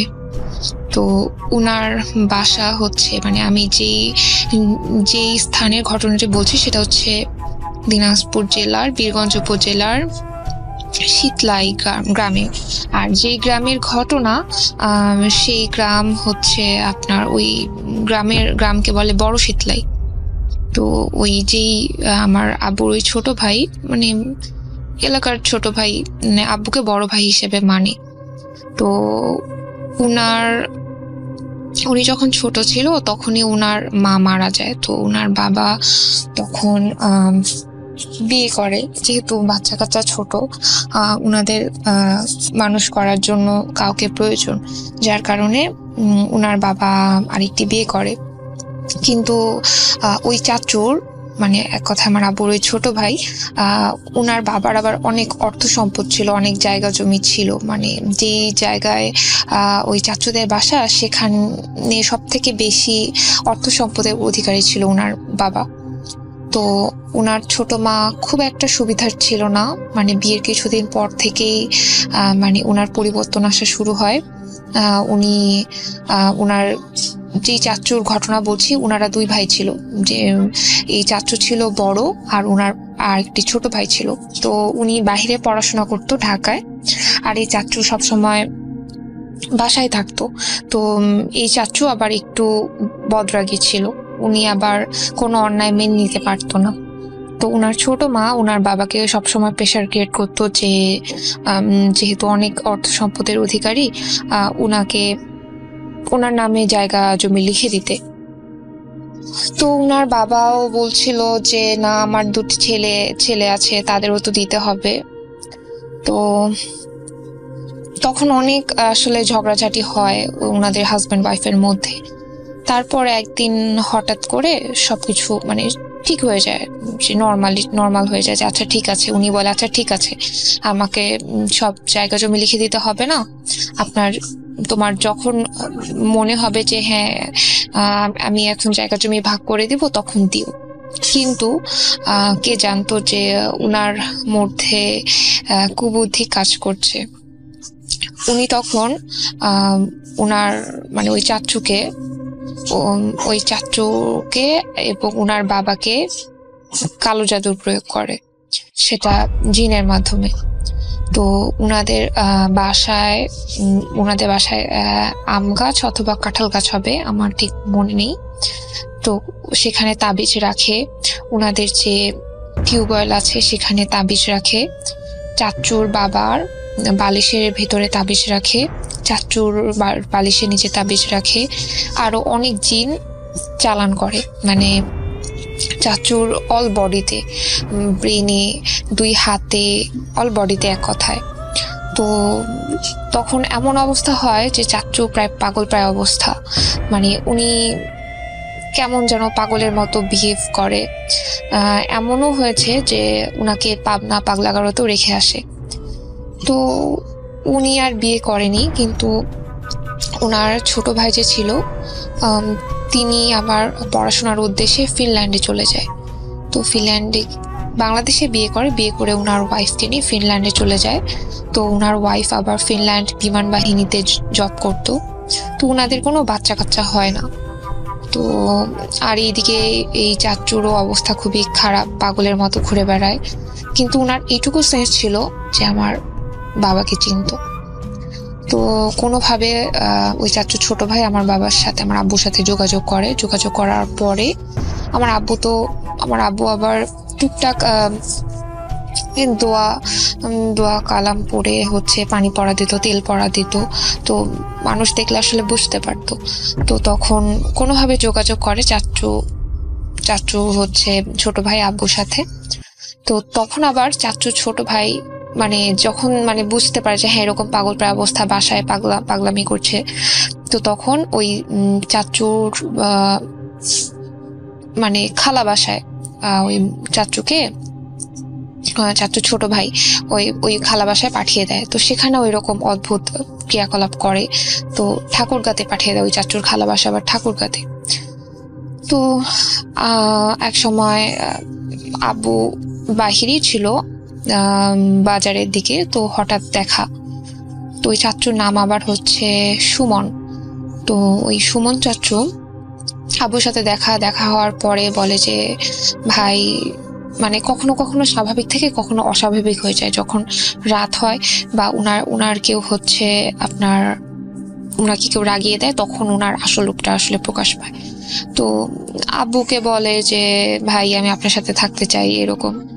তো তখন আব্বু আবার করে কি যে তুমি আমার সাথে কোথায় থাকবে, আমার বাসায়, আমাদের আবার জয়েন্ট ফ্যামিলি, তো আমাদের বাসায় আসলে তোমাকে নিয়ে থাকা তো সম্ভব না।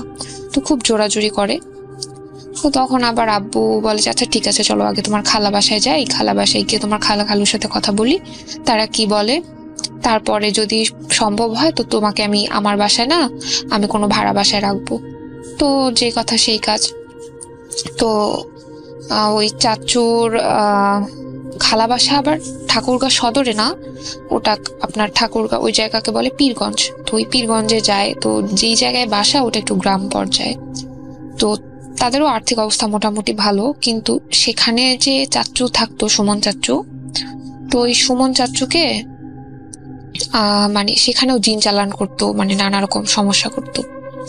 তখন আব্বু গিয়ে কথা বলে যে আমার তো মনে হচ্ছে এরকম কোনো সমস্যা হয়েছে, তো আমার এক পরিচিত হুজুর আছে, উনি এগুলো সমস্যা এগুলো সলভ করে দিতে পারে। তো তখন বলে আচ্ছা ঠিক আছে, তাহলে ওই সুমন চাচুর ছোট ভাই নাম আবার ফয়সাল। আচ্ছা ঠিক আছে, আপনি ফয়সালের সাথে কথা বলেন, ও কি বলে, ও যদি বলে তাহলে আপনি চিকিৎসা শুরু করেন। তো তখন আব্বু বললো যে চিকিৎসা করাতে হলে তোকে আমার কাছে রাখতে হবে, তো আমি ওকে একটা ভাড়া বাসায় তুলে দিই। তো ফয়সাল চাচু তো বিদেশে থাকে, ফিনল্যান্ডে। তো ফয়সাল চাচুর সাথে কথা বলে, ফয়সাল চাচু খুব খুশি হয় যে হ্যাঁ যদি আমার বড় ভাই সুস্থ হয় তাহলে আমার কোনো সমস্যা নেই।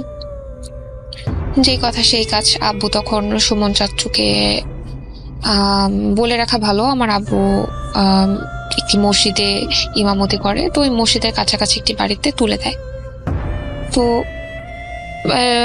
যখন সুমন চাচুর ছোট মা কোনোভাবে জানতে পারে যে এরকম চিকিৎসা করা হবে, বা কোনোভাবে জানতে পারে, কারণ যেহেতু চিকিৎসা করা হবে স্বাভাবিক ওনার বাবার কানে ওই কথাটি গিয়েছে, ওনাকে জানানো হয়, তো ওনার ছোট মাও কোনোভাবে জেনে যায়।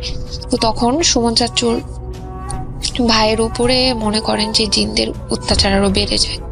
তো এমন হয় যে উনাকে যখন আব্বু বাসায় তালা মেরে রেখে আসতো, উনি কিভাবে তালা খুলে বা তালা ভেঙে বাসা থেকে বের হয়ে আমাদের বাসায় চলে আসতো।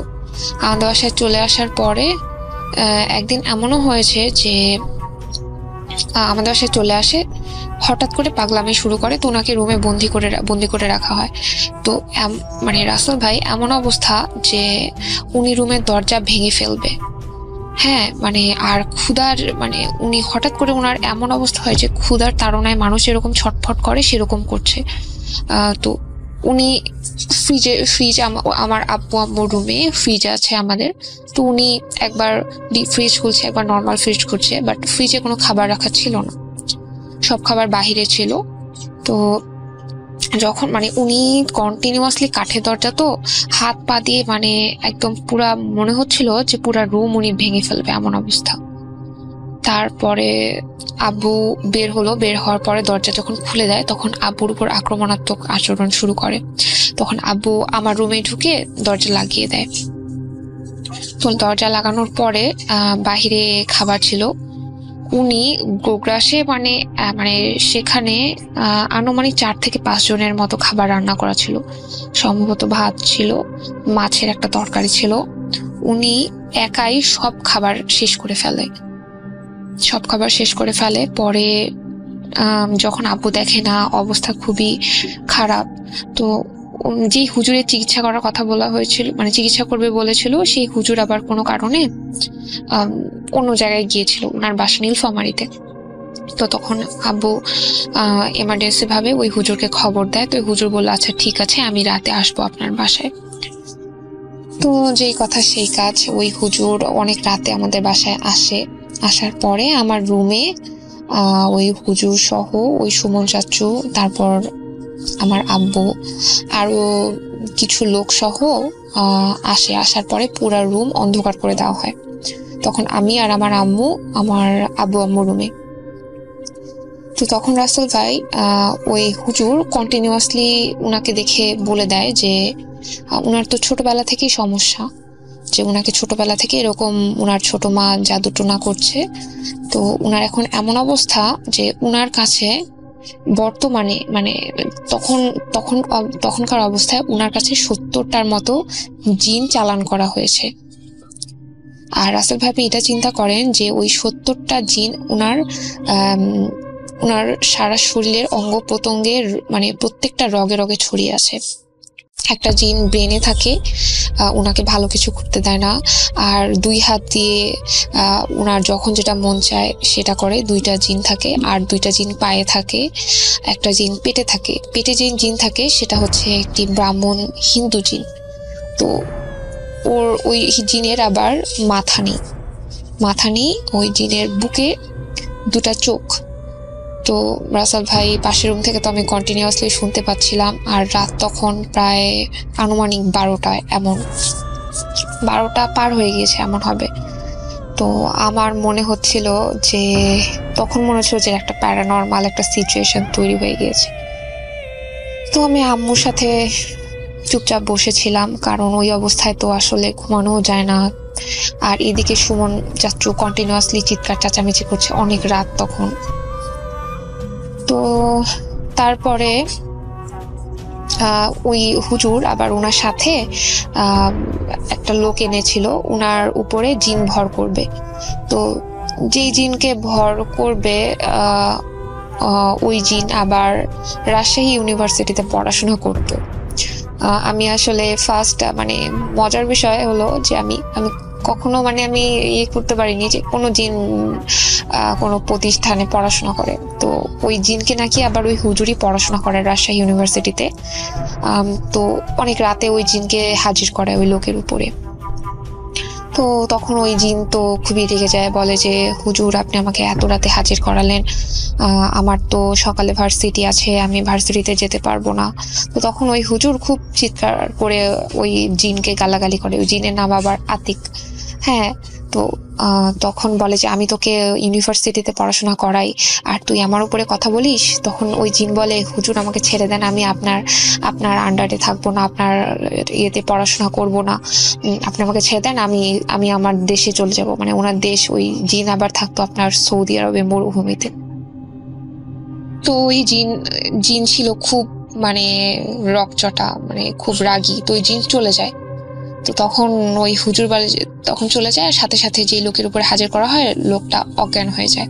তো আব্বুকে আবার আগে বলা হয়েছিল যার উপরে জিন হাজির করা হবে তাকে গরম দুধ খেতে দেওয়া হয়, যাতে কারণ জিন হাজির করলে নাকি শরীর দুর্বল হয়ে যায়। তো সাথে সাথে আব্বু ওনাকে 1 গ্লাস গরম দুধ দেয়, উনি খাওয়ার পরে তবুও শরীর অনেক দুর্বল। তখন ওই হুজুর আবার আরেকটি জিনকে হাজির করে, সেটা ছিল মহিলা জিন। তো যেহেতু মহিলা জিন, ওই মহিলা জিনের আবার বাচ্চাও ছিল, ছোট বাচ্চা ছিল। অনেক রাত, তখন প্রায় 1:30 কি 2টা বেজে গিয়েছে। তো ওই জিন আবার ছিল আপনার ম্যাথর সম্প্রদায়। হ্যাঁ, মানে আমি আসলে তখন সেদিন আমি আসলে প্রথম জানতে পারি যে কোনো জিন পড়াশোনা করে বা ম্যাথর সম্প্রদায়ের মধ্যেও জিন হয়। তো সেই জিন মহিলা জিন আসার পরে তখন ওই হুজুরকে বলে, হুজুর আপনি আমাকে কেন এত রাতে হাজির করলেন? আমি নিশি রাতে আমার ছোট বাচ্চাকে ঘুমিয়ে দিচ্ছিলাম, আমি নিজেও ঘুমাবো, এত রাতে আমার পক্ষে কোনো কাজ করা সম্ভব না। পরে ওই হুজুর ওই জিনকে আবার অনেক ভয়প্রীতি দেখায় যে তুই আমার কাজ করে না দিলে আমি তোকে বোতলে ভরবো, তোর বাচ্চাকে তোর কাছ থেকে আলাদা করে দেবো, তুই আমার কাজটা করে দে, এর প্রতিদান হিসেবে তোকে আমি হাদিয়া দিব। তো ওই জিন আবার তখন বলে যে এর সাথে কি কি হয়েছে বা এর বাসায় কোনো কিছু রাখা আছে কিনা, তুই আমাকে সেটার খোঁজ দে। পরে ওই জিন বলে যে হুজুর আপনি একটি স্টিলের প্লেট এনে আপনি রুমের মাঝখানে রাখেন আর রুমের লাইট অফ করে দেন, কারণ যেসব ম্যাথর জিন থাকে তারা নাকি উলঙ্গ থাকে, আর যেহেতু ঘরে সবাই ছেলে মানুষ, তো তখন বলছে আপনি লাইটটা অফ করে দেন আর একটা স্টিলের থালা এনে রুমের মাঝখানে রাখেন। তো যেই কথা সেই কাজ, সেভাবে রাখা হলো, গোটা বাড়ির লাইট অফ করে দেওয়া হলো।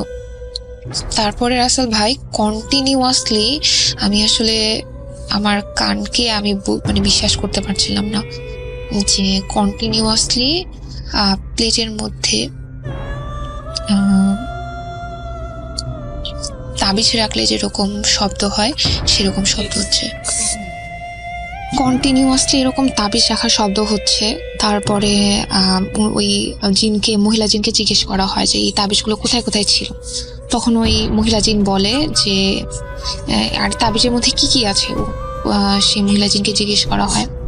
তো ওই মহিলা জিন বলে যে তাবিজের মধ্যে শ্মশানের মাটি, তারপর কাফনের কাপড়, তারপর ওই যে গলায় যে দড়ি দিয়ে মারা যায় ওই লাশের চুল, এই ধরনের জিনিস, এক কথায় ভাইয়া কুফরি কালাম তো বোঝেন, ব্ল্যাক ম্যাজিক কুফরি কালাম, তো সেটা কন্টিনিউয়াসলি ছোটবেলা থেকে ওই সুমন চাচার উপরে করা হচ্ছে। তো আমি ওই সময় নিজেকে স্থির করে রাখতে পারি না, আসলে আমি কি করবো আমি বুঝতে পারছিলাম না।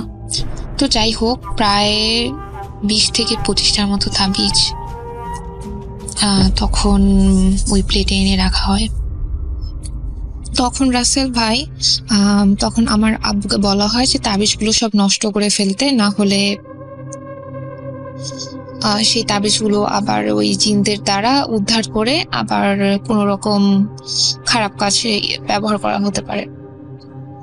তখন আমার আব্বু সেগুলো একটি পুলি ব্যাগে ভরে রেখে দেয়, সকালে পুঁতে ফেলবে এই ভেবে। আমি দেখতে চাই কিন্তু আমাকে দেখতে দেয় না, কারণ আমারও রাশি ভালো ছিল না, আমি এগুলো আসলে অনেক ভয় পেতাম তাই। তো তারপরে কন্টিনিউয়াসলি উনার শরীরে যতগুলো জিন ছিল কন্টিনিউয়াসলি 70টার মতো জিন বোতলে ভরানো হয়। আর যে লোকের উপরে জিন হাজির করা হচ্ছিল সেই লোকের উপরে হাজির করে কিন্তু জিনগুলো বোতলে ভরা হচ্ছিল। তো এক একটা জিনের এক এক রকম কথাবার্তা, এক এক রকম সাউন্ড করছিল। সে যেহেতু গভীর রাত, সেহেতু আপনি বুঝতেই পারছেন কিরকম একটা অবস্থা আসলে। তো আমি সারা রাত সেদিন ঘুমাতে পারিনি। তারপরে যখন একের পর এক জিন 70টার মতো জিন কাচের বোতলে ভরা হলো, আর আমার আব্বুকে বলা হলো এটা নিরাপদ কোনো জায়গায় পুঁতে ফেলতে, যেহেতু জিনের বংশধর অনেক বড়, তাই যাতে পরবর্তী বংশধররা এসে ওদের কোনোভাবে মুক্ত করতে না পারে। তো তারপরে আমার আব্বু আবার বলল যে আমি অনেক সময় মানে আমি নিজেই রাতে অনেক সময় ভয় পেতাম, খারাপ স্বপ্ন দেখতাম, তারপর ঘুমের মধ্যে আমাকে বোবা জিন ধরতো, এরকম আসলে আমার সমস্যা ছিল তখন আবার ওই মহিলা জিনকে পুনরায় হাজির করানো হয়। তো আব্বু বলে যে আসলে আমার আর আমার আম্মুর কোনো সমস্যা আছে কিনা। পরে ওই মহিলা জিন বলে যে উনাদের চুল খুলে ফেলতে বলুন। তো আমি তো খুব ভয় পেয়ে যাই, আমি বলছি যে না আমি চুল খুলবো না, কারণ যদি আমার উপরে তখন ভর করে মানে এরকম। তো আমাকে হুজুর অভয় দিয়ে বলে যে না তোমার কোনো সমস্যা হবে না, আমি তো আছি, সমস্যা হবে না। তো আমি আর আম্মু রুমেই ছিলাম, তখন আম্মু আর আমি আমাদের চুল খুলে ফেলি। পরে ওই মহিলা জিন আমাদের চারপাশে আসে, মানে রুমে গিয়ে চারপাশে ঘুরতে থাকে। মানে আমি তখন রাসেল ভাই ফিল করি যে একটা গরম হাওয়া আমার চারপাশ দিয়ে আসলে ঘুরছে। তো আমি তো খুবই ভয় পেয়ে যাই। আমি আম্মুকে তখন আমাদের বলা হয় যে আপনারা দুজনের হাত শক্ত করে ধরে থাকবেন। তো আম্মু আর আমি আমাদের দুজনের হাত শক্ত করে ধরেছিলাম। তো তখন তারপরে ওই মহিলা জিন ওই হুজুরের কাছে যাওয়ার পরে তখন হুজুর বলে যে আমার আম্মুর সাথে দুজনকে একটা জিন মানে আছর করেছে, যেটা আমাদের সবসময় আমাদের মেজাজ খারাপ করে দিত। মানে অকারণে আমরা রেগে যেতাম, আমি আর আম্মু। আমি রাতে খারাপ স্বপ্ন দেখতাম, আমাকে ভয় দেখাতো। তো ওই জিনকেও বোতলে ভরা হয়। তো তারপরে আব্বু বলে যে ওই যে সুমন চাচু, ওনার ছোট ভাইয়ের কেন কোনো মানে বাচ্চা কাচ্চা হচ্ছে না। তো তখন ওই হুজুর ওই মহিলা জিনকে দিয়ে বলে যে আসলে ওনাদের সাথে কোনো কিছু করা হয়েছে কিনা। তো ওই মহিলা জিন বলে যে হ্যাঁ ওনাকে দিয়েও করা হয়েছে। উনি যখন দেশে এসেছিল ওনার ওয়াইফ সহ, তো তখন ওরকম ওনাদের খাবারের সাথে ওনাদের খাওয়ানো হয়েছে, প্লাস ওনাদের নখ চুল এসব নেওয়া হয়েছে, আসলে নিয়ে ব্ল্যাক ম্যাজিক করা হয়েছে যাতে ওনার বংশ যাতে আর বৃদ্ধি হতে না পারে। আসলে রাসেল ভাই এটার মূল কাহিনী হচ্ছে যে ওনার সুমন চাচুর ছোট মা কখনোই চাইতো না যে ওনাদের দুই ভাইয়ের বিয়ে হোক বা বংশ বিস্তার করুক। আর ওই সুমন চাচুর ছোট মায়ের কোনো ছেলে ছিল না, দুই মেয়ে ছিল। তো ওই মহিলা জিন প্রথম অবস্থায় বলতে চাচ্ছিল না যে কে আসলে এসব করেছে, কারণ জিন জাতিদের মধ্যেও এমন কিছু জাত আছে যারা বলে যে না এসব বলে দিলে আসলে মানুষে দ্বন্দ্ব সংঘাত হবে, আসলে এটা চায় না তারা। কিন্তু হুজুর অনেক জোর জবরদস্তি করায়। তো ওই মহিলা জিন বলে, তো তারপরে ওই মহিলা জিনকে বিদায় করে দেওয়া হয়। তো সেই রাত এভাবেই নির্ঘুম কাটে। আমি ঘুমাতে যাই ফজরের আজানের সময়, নামাজ কালাম পড়ে তখন ঘুমাতে যাই। রাসেল ভাই এই ছিল আমার ঘটনা। আমার কাছে আরো অনেক ঘটনা আছে, আমি আশা করছি আস্তে আস্তে শেয়ার করব। আর আমার অনার্স 4th ইয়ারের পরীক্ষা চলছে, আমার জন্য দোয়া করবেন সবাই। আমার কথাতে কোনো যদি ভুল ত্রুটি থেকে থাকে ক্ষমা সুন্দর দৃষ্টিতে দেখবেন। ভালো থাকবেন সবাই। আসসালামু আলাইকুম।